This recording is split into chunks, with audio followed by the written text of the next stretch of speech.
Okay, hi everybody. I'm here with my Swahili teacher, Vinold. I've been studying here in the Danish college. So we decided to meet here again and talk a bit about Swahili and what we can learn from the language about the culture. So I thought we should start with greetings. Habari yako mwalimu? Nzuri sana, habari za leo. Oh, nzuri sana. Karibu sana. Asante. Habari za familia? Nzuri sana, na habari za Karatu, habari za rafiki, habari za kazi. Nzuri kabisa. Ninafurahi. Yeah. So I will let you introduce yourself better. So, my name is Vinold John Mkenda, and I am a Swahili trainer at MSTCDC. I'm also a Swahili freelancer, so I teach Swahili upon request. So everyone wants Swahili, I am here to provide. So I guess the viewers will be my next Swahili students. Yes. And we decided to sit outside, although there's a wedding today and people are passing. But this is exactly what we are going to talk about the Tanzanian culture and the African culture in many ways, right? Yeah, sure. To us, like people there, people is everything in our culture, be it a language or be it an event, so we really, really value people. And that's one of the first things I remember I learned, because while learning the language, I learned a lot about the culture, and I wasn't expecting that. And also, I think you are also interested in the culture, so Very much, yeah. It was very beneficial for both of us, learning from each other. And so one of the first things you said that it's a people-centered language. Yeah, it is a people-centered language in a manner that, first of all, you can see it from the greetings that we have. We have a lot of greetings just to make sure that we capture everything from your side. How are you doing? How is your family? How is your work? How is everybody at home and all that? So just having to know your side, that actually I can tell you that it's a very, very people-centered kind of a language. And not only just trying to greet you, yeah? It is also trying to know how have you been, like umeamkaje, like how was your night and all that. So these are the things that bother us so much. You can give more examples. Yeah, karibu. So for example, one of the greeting that we say, umelalaje au umeamkaje. Yeah, you can. So like, how have you slept? How have you woke up and all that? Yeah. All this one, some of the language, these are not somebody's business, but to us, this is very, very important business to everyone. So everyone we meet, whether you know them, whether you don't know them, yeah, you have to know how are they doing. And actually, this one can also be seen in various greetings in our language. And another thing is even the way we construct our sentences, even the way we conjugate our sentences. You can see there's a lot when we come to talk about people, yeah? First person, second person, and third person, and actually also in a plural and singular and all that, and they all actually behave differently. Just to know that we really have to capture everybody in our society, everybody. But I'm going to ask you to explain, because I didn't really get what you are saying, like for the tenses, and what do you mean? Yeah. For example, the subject, the subject prefix. We have like the ni, the u, and a. For like the first person is ni, second person is u, and the third person is a in singular, and the same way is tu, wa in plural. So all this one, we are using them just to capture everybody in society. The person that you see, that is you, and the other people that they are not there. but it's also our business in our language. And you can see this even in our greetings. Wow, Yeah. now I understand. And I know exactly what you are talking about. When you are greeting somebody, you are not only asking him, how are you? Yes. You want to know about his family, about where he came from, like kwako, right? Yeah, habari za kwako. Like your side, your place, how everybody is doing. And I'm thinking about, for example, our greetings in Hebrew or also in English, we just say hi. So hi, and okay, sometimes we say how are you, but nobody's really waiting to hear a real answer. It's just a way of talking. And in Swahili, there are so many greetings because people are very, very interested in each other. Yes. Like really and sincerely. And sometimes we are using greetings just to get used to one another. Yeah. If you are I mean, I've just met you for the first time in the market or on the road. I can just exchange greetings just to see the tone that you answering, you reply, just to see how are you interested in replying my greetings and all that. That makes me decide this is the person to trust or this is the person that I shouldn't trust. So we are using also greetings to get used to the people that we are Like to feel who is in front of me. Yes. And also if we know each other, we also first want to see how are you today? In what state am I meeting you today? Are you okay? Can I ask you for something? Can I suggest something?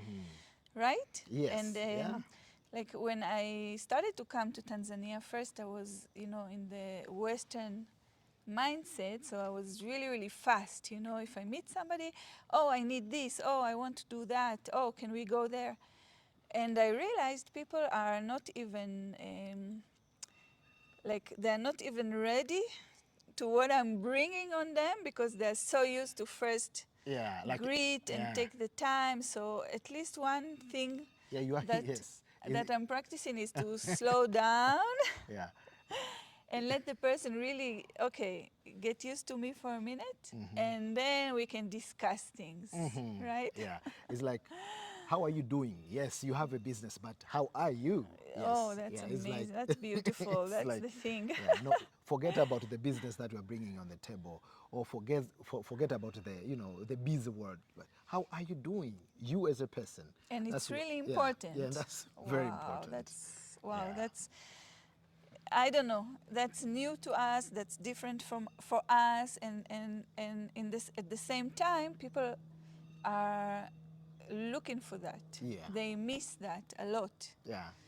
And I just started my online course, just talking about these things and talking about how also in the West we can, re-embrace these very, very basic human values, because I want people to see me. I want people to be interested in me. And I remember even after my first time in Tanzania, it was like in the late 90s, I went back to Israel and I started to greet people on the street. That's a very good positive effect. Yes, it's like, to walk your talk. Yeah. If I believe this is a good way to live, then I want to walk my talk and really do it. And some people thought it was weird, but some people were very, very happy. Yeah. So in that sense, the things like, depression, it has no place in Tanzania. It has no place in our culture because there's always someone to talk to. There's always someone to talk to. So things like, being loneliness or just locking yourself inside, there's no chance. Someone can come and knock your door and you'll come out and say like, hello, I just want to know if you're okay. If you're okay, then it's okay. Yeah. So there's no chance of being depressed in our culture. Yeah. And a big part of it is family. Like for me, a really nice thing is wherever I go, people address me as part of the family. They call me Bibi, which is grandmother, because at my age, this year hopefully I'll be 53. Oh, congratulations. And you look Asante, younger. in June. Oh, thank you. So here I'm grandmother, right? Yeah, And it yeah. doesn't matter if I don't have children, I will not have grandchildren, but I am a Yeah. grandmother to somebody, right? Yeah, you Because can just we're get those supposed, titles no matter what. yeah, because Yeah. we're supposed to live together, then of course I will be a grandmother to the children. Yeah. Sometimes I'm called mama, mother, or Dada. auntie, shangazi, dada, sister. And it makes me feel so nice. And I think, I know, especially in Tanzania, that people still talk like that in the street, Yeah. right? Yeah. Yeah. And yeah, what you have pointed out is very important. You know, the family structure here in Tanzania is a bit different from from other, countries, family structure. Our structure here commonly is extended family. Yeah. So it's like I can live with my nephews, I can live with my uncles, and even the kids of my father's friend. Yeah, it's just we have a space, then they can come join us, and everyone we meet here is like we are related. You can find us. We are not actually addressing people with their name. We are addressing people with their title, like dada, shangazi, which is aunt, and dada is sister. It's just like I can see you, and you are older than me, and you are a male someone. I can call kaka, habari. I don't really have to Kaka know. is brother. Yeah, yeah, kaka. So I don't really have to know your name. To us, your name is just, I don't know. You can find it in your documents, but it is very important to respect this person. And by calling them with this title, like kaka, dada, it's just a respect. It's just, a sense that, yeah, I respect that you have been in this universe long enough more than me, and I can just even harvest some of the wisdom from you and all that. Yeah. And even before that, you said, I think before we started, I acknowledge that you exist. Yes, Right? yes, I yes. cannot pass a person and not acknowledge his existence. Yeah, and he's actually a human being that can hear and also talk. So for us, when I meet you, no matter what, I have to greet you, because I haven't met with a dog. I haven't met with just a Well, cow. I or say so. hi to dogs too, and cows. And people Yeah. laugh a lot here. Yeah, for us is you a human being, then habari za leo, like how are you today? Yeah. Yeah. And I've been talking here and there to Tanzanians who maybe went abroad, and one of the hardest experiences they had is going to Europe and walking in the street and nobody acknowledges them. Yeah. Right? For Tanzanians, it's something that it's very hard to To comprehend, actually to and to understand. experience Yeah, also. yeah. Yeah. It's like and okay, people might not be interested to greet you, but you are greeting them, Yeah. and unfortunately they don't reply even the greeting that you are. That is very, very, very different from And it's our hurtful. culture, I and it's remember really I remember one guy said, "Oh, they have cold hearts." yeah, You know, yeah, that's the feeling, and it's true. yeah. I mean, it's true, not that they have cold hearts.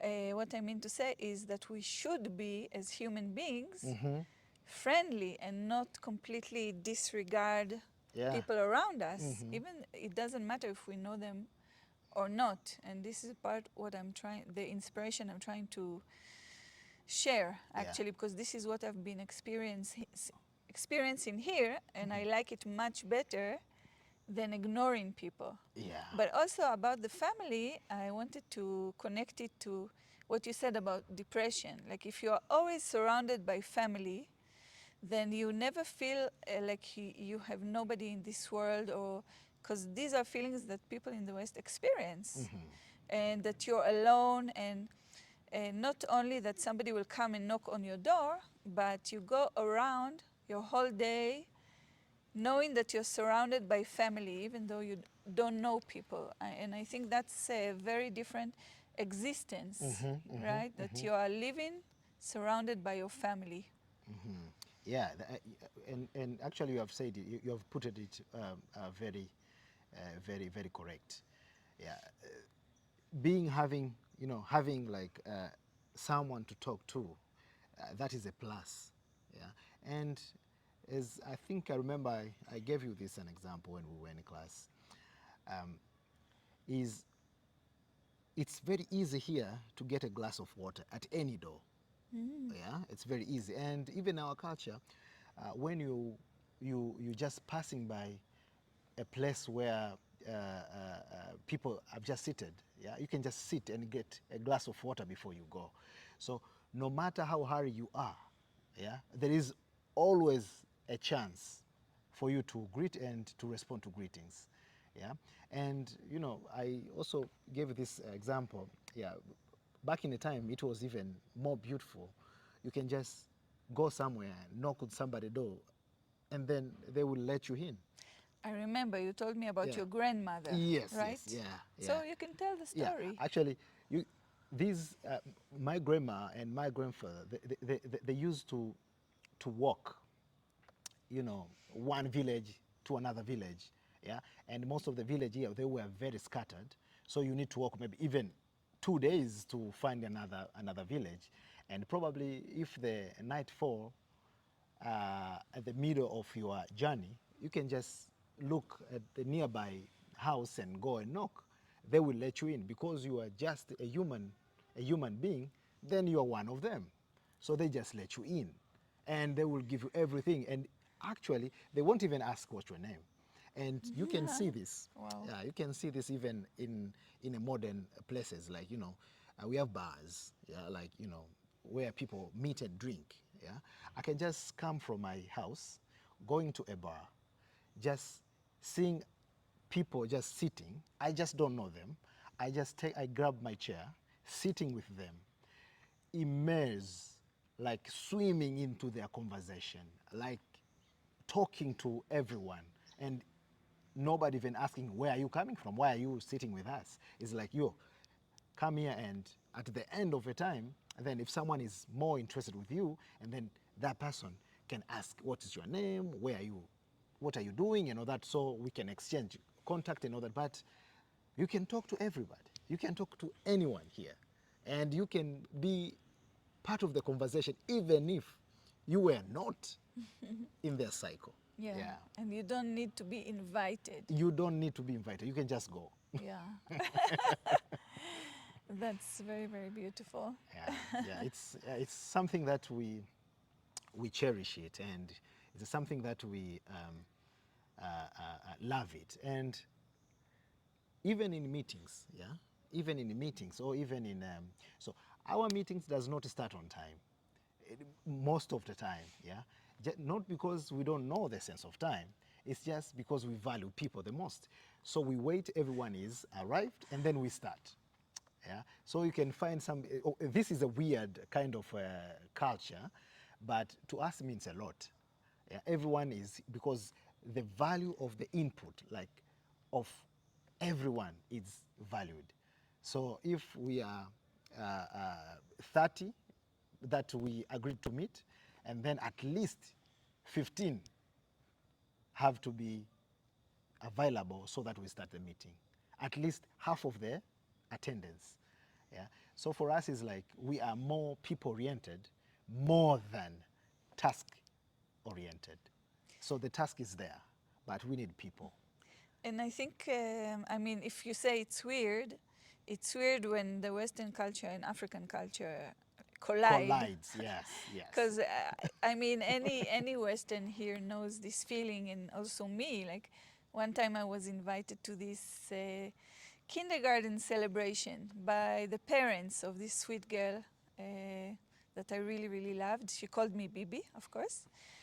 So they said Satano, 11. So Yeah. of course I came at 11.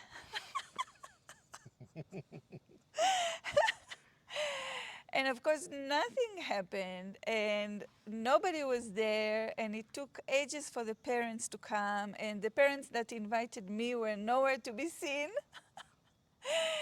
And it took like maybe 3-4 hours Later.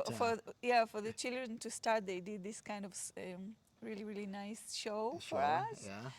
Oh my goodness, and I got tired, you know, you get tired because we are so used to, okay, I Yeah. don't have all day, you know this saying, I Mm. don't have all day. Yeah. Okay, I thought I will come at 11, I'll stay maybe 2 hours and I'll continue my day. So this, I mean, only I think with this collision it's weird, but it's not weird when you're talking about community. Mm-hmm. And also another thing that I saw is that, for example, if I made a plan with a friend to go maybe talk to his grandfather, and then we go in the village and other things happen, right? Mm-hmm. We meet children, we talk to maybe other, was there, old people, Mm-hmm. and in his mind it's fine if we'll go to his grandfather tomorrow, Yeah. Yeah. because people are the center of this thing, right? Yeah. Yeah. Yeah. And for me it took, I mean, I'm still practicing to let go, you know. Okay, I have this plan, but it doesn't mean it I mean, it most certainly will not go as we thought it will, but good things will happen on the way. Yeah. And Yeah. that's a lot of freedom compared to the Western mindset that I'm sure we are losing on a lot of things because we are so serious about sticking to the plan. Mm-hmm. Mm-hmm. And actually, as for us, we enjoy the process toward the goal. Yeah. So I mean, the ceremony has to start at 11. Yeah, and then it end up started maybe at 4. Yeah, let's say at 4. It's just ridiculous, but this time, between this time, there's a lot of activities. People comes, you talk to people. You will never even get bored. Yeah. Everyone is like coming with, "Ayo, I didn't see you for a long time. Where were you?" And all that and all that. So we won't even feel if that we are waiting because we actually enjoy the process of waiting. You are Yeah, living, we are right? living. You are Yes. living Yeah, life. yeah. Yeah. And actually this teaches patience, yeah, because Yeah. you know most of the things that they mature with time. Yeah, so there's no late here. It's just on time. Yeah, it's just that time was the time that was meant the celebration to start or the meeting to start. So enjoy the process. And you know, I mean, for me, I went to a lot of spiritual retreats and all these kind of things and workshops, and so we go and we try to learn to be in the moment. Yeah, that's what we do. Yeah.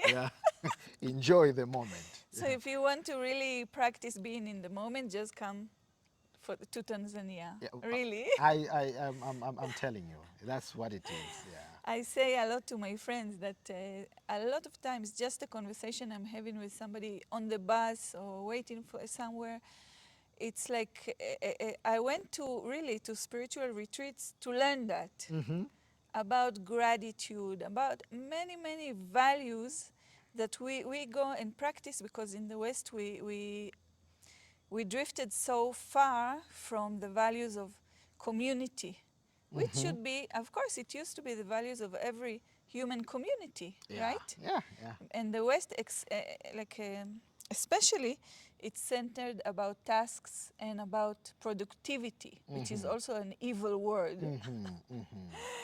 Because you can be productive, but you can't forget about people. Yeah, yeah. You very productive, but you are dying inside you.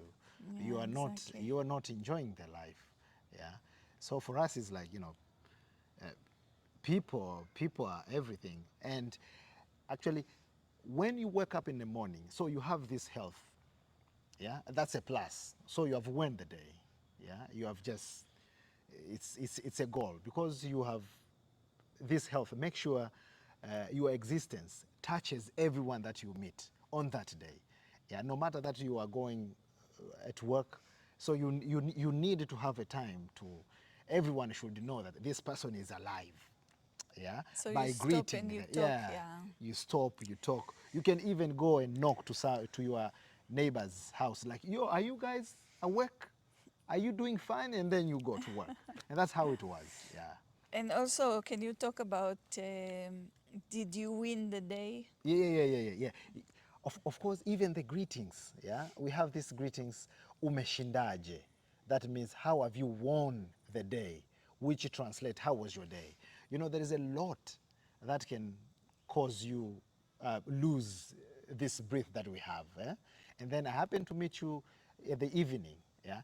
First of all, I will ask, how have you won the day? It's like, how was your day? And then if you tell me good, or if you tell me nusu nusu, which is half half, or probably bad, then I have to sit down with you and discuss what went wrong.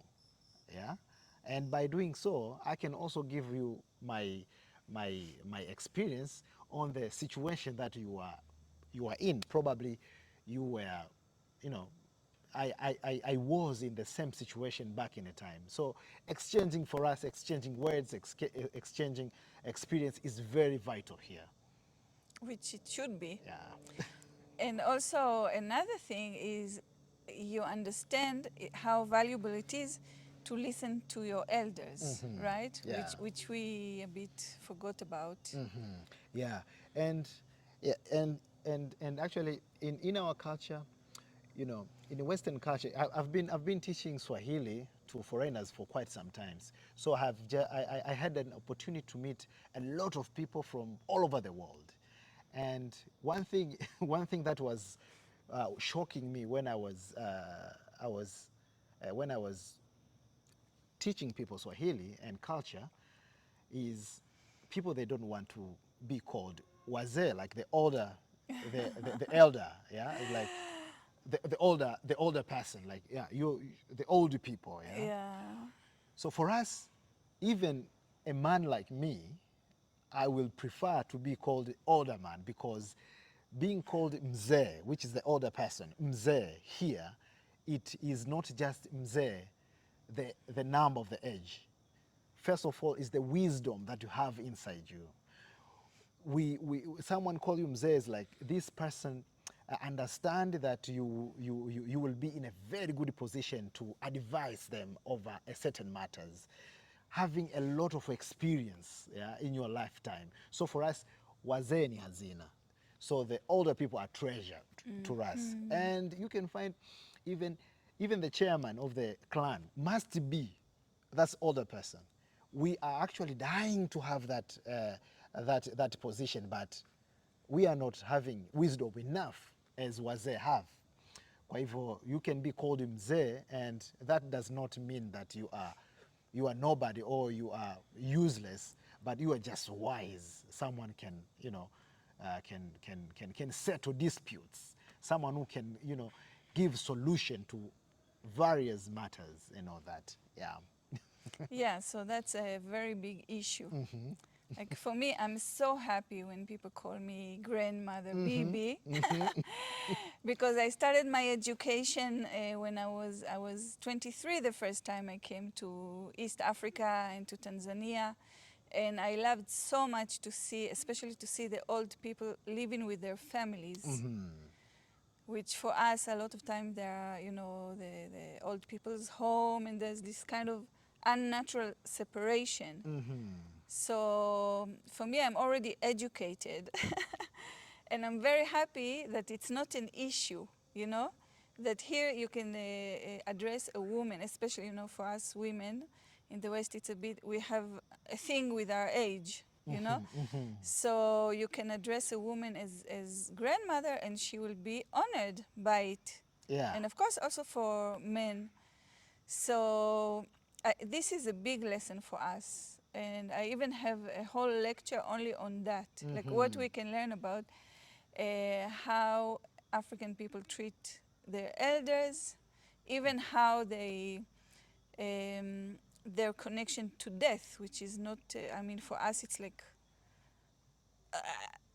Yeah. and everybody knows it's going to come, right? Which is so eventually, weird. Yeah. So that's a big, big thing. And also, I think you are mzee to somebody younger, Yeah, right? yeah, You yeah. are an elder Yeah. to your younger Yeah. people around you. And I was thinking about it. I think I told you a few times that people, I mean, part of the way I learned Swahili is also that people around me correct me all the time. And today I was thinking about it, and I was thinking, you know, they are not correcting me because they're patronizing me. They're correcting me because everybody see themselves as educators in a way. Everybody has something to give, right? So here in learning Swahili, they have a lot to give me. So they take the position of the elder, right? So also you, if you, I mean, for the children around you, for the younger people around you, you are mzee. You are old man for them. Yeah, and also, you know, going back to the communal life that we have, like the community, and all that. Even the child, yeah, is a baby of the street, a baby of the community. Yeah. So as for me, I can send everyone to the shop, like, yo, go and buy me this one, and they will respect, and they will run like hell, run and give me that what I have asked them to go and buy, just because we are all responsible to make sure the well-being of these kids in our community, yeah, because they will be part of our community. So what member of community do you want in your community? Yeah, so I just can't pass by and seeing a little kid maybe fighting with the other kids and then just go. I have to stop and actually give a lesson, like you don't have to do like this and this and this and this, or maybe they are using bad words toward their fellow. I have to stand there as their parent, and they will listen. They know that, because they will know that every elder here is responsible to teach me, yeah, good manner, responsible, even sending me somewhere, and they have to do so, and no one will ask, and actually they will thank you. Oh, thank you for the service that you have provided to my kid, yeah, which is something now. I mean, in Western culture, you can't touch somebody's daughter, somebody's child. Yeah, you can just send them to the market. You can just talk to them like, you shouldn't do this. Yeah, they will go and call their parent, and Yeah. then fight comes. And they'll say, "You are not my father. Yeah, You are and not my yeah, father." they can actually. You will never say that. A kid, you can never say that to the elder, because when you Because run, you yeah, are his father. yes, when you run, I'll come home and I'll sit with you, yeah, in front of your biological parents, and the parents actually, they will be on my side, Yeah. because the kid is wrong. And when you know each other, Yeah. then that's how it works. Yeah. Because you know each other. You're Yes. part of a community. Yeah. Everybody knows everybody here. And I don't know if you know this saying, because I think it's more popular outside of Africa, but we say it's an African saying. It takes a village to raise a child. It takes So a that's village. exactly what you are talking Yeah. about. This is actually the life here. Yeah, It so you takes a don't need this village. saying, but Yeah. we have this saying Yeah. on Africa. Yeah. Yeah. Actually, this is our life. All the Yeah. village for one kid. So we can talk and talk, but the Yeah. rain is coming. Yeah, I think. So is there anything, like anything you want to say? Any advice, anything you Yeah. want to share? One important thing that I want to say, and I always saying it, family is very important unit in the nation, and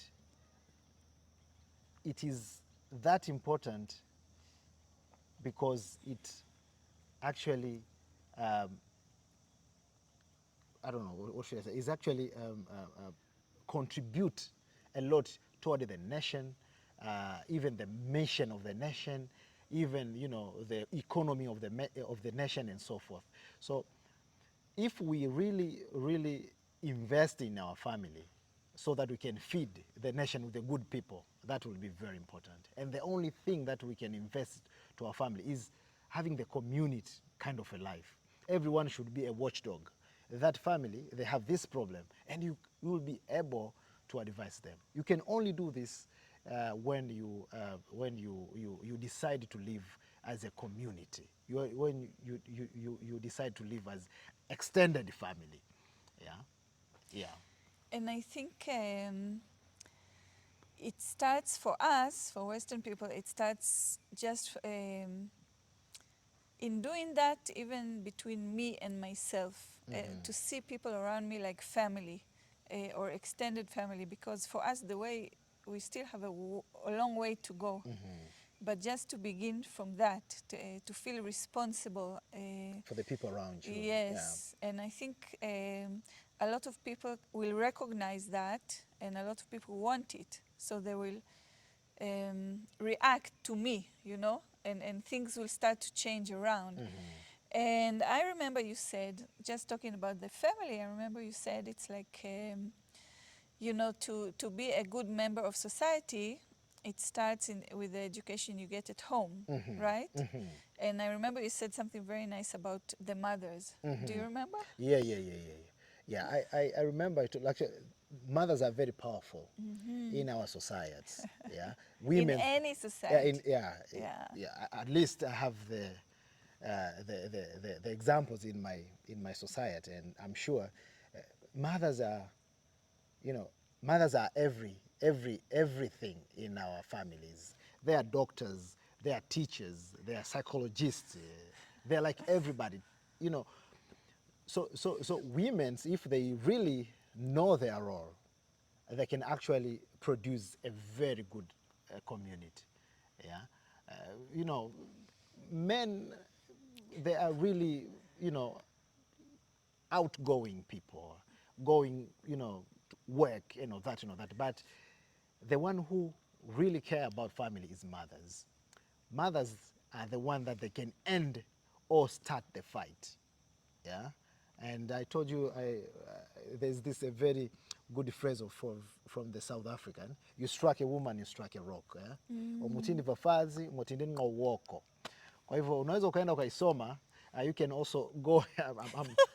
I am switching to Swahili. Yeah. You can actually go and read this phrase and see how it came to existence and all that, and you can see how powerful women are.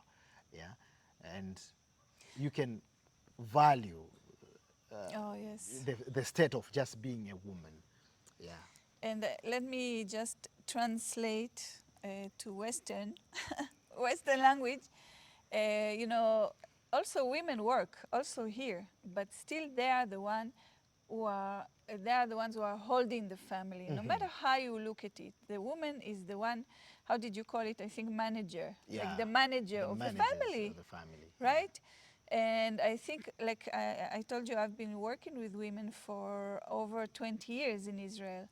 And my work is to remind that we have so much power as mothers, and we have so much power to influence the future, because tomorrow's men and tomorrow's women, they are in our hands right now. So yeah, but that's also Yeah. like a long way to walk. And just for me, it's to remember and to re-embrace, and just to take example of tribal societies, because you were raised in the city, right? But still your culture is with you. Yes, yes, definitely. Yeah, maybe we'll do another one about, you know, I think, tell me if I'm not confusing with other people, like, did you spend time with your grandparents? Very much. Yeah. Very And much. that's Telling, you know, the story tells when we actually sit around the fire while the, you know, the grandma was cooking and just telling them, I mean, telling us some stories, you know, and those stories were, you know, meant to teach us some things. Yeah. Yeah. And at the end of the story, the grandma would say, what have you learned from this story? And they said, I've learned, like, we need to respect one another. We need to be friendly to one another, because people that are going through a lot and all that and all that. Yeah. So, yeah, and every time when we are in holiday, our family send us to our grandparents. grandparents. Yeah, so we are going there not only to have the, you know, we have the vernacular languages, but also to experience. Yeah, Vernacular? uh, vernacular language, like the mother tongue, you know, Ah, the okay. tribal languages, yeah. Not only just to experience that, but also to experience the real life, yeah, of the African child, the real life of the African environment, yeah. So in a village, sometimes there's no electricity there, there's no internet there. So the internet are the people that surround you. Yeah, the internet are, you know, are the environment that surround you and the activities that surround you. So we learned a lot in our childhood, I can say. Wow, and that's how culture continues. Yeah, yeah, because you know, there's so much activities that you can't find it in town. Yeah, Yeah. yeah, and there are some of the even games you can't play it in town. Yeah, you need to go somewhere. There's no cars and all that, so Yeah. that you play those games and all that. So the only way these people they can have this opportunity is by sending them to our ancestors' land, yeah, which Yeah. is Yeah. our villages and all that. Yeah. And this is very important. Everywhere I go, no matter which tribe where I meet people, it's always like that. Going back to the villages, going back to the grandparents is always important because you know that's the roots, Yeah, that's the right? root. Yeah. You can't. Eh, Um, and you will never appreciate the life that you have if you don't know your history. Yeah. and then you also pass it to your children, Yeah, we right? also pass it to our children. Yeah. That's the continuance that also was broken for a lot of people. Also because a lot of people in the West are actually immigrants, you know, coming from other cultures and then going inside this Western way of life and just leaving behind Their their culture, culture and yeah. their history for many generations. And then you don't have this understanding anymore to live something, like to tell the stories. And here it's still very much alive. And I believe it will still live on. Because Yeah. I agree with you. And also, you know, we have, so for example, I am a Chaga coming from the foothill of Mountain Kilimanjaro. We have people who are living in the US, we have people who are living like abroad. But during the holiday season, mostly December, these people are coming back home. No matter what, these people are coming back home. And you can see our village is flooded with people, yeah? And that is the way, and now that is the place where people now trying to know, oh, that family is living in these places, yeah? And getting to know and to interact and actually to network with the rest of the people in the village. So people they always, and because this has been a case when they were young, yeah, they saw their people going back home. So it's just like when it's December, it's something like clicking inside you. You need to go back home. You need to go back home. Yeah. And I remember also they say, I'm coming to be counted. Yeah. That I'm still alive. I'm still a part Yeah. of the tribe, right? I'm still here. I'm still here. Count Yeah. me in. Count So me this in, is yeah. this togetherness that is so natural and also like so essential to life.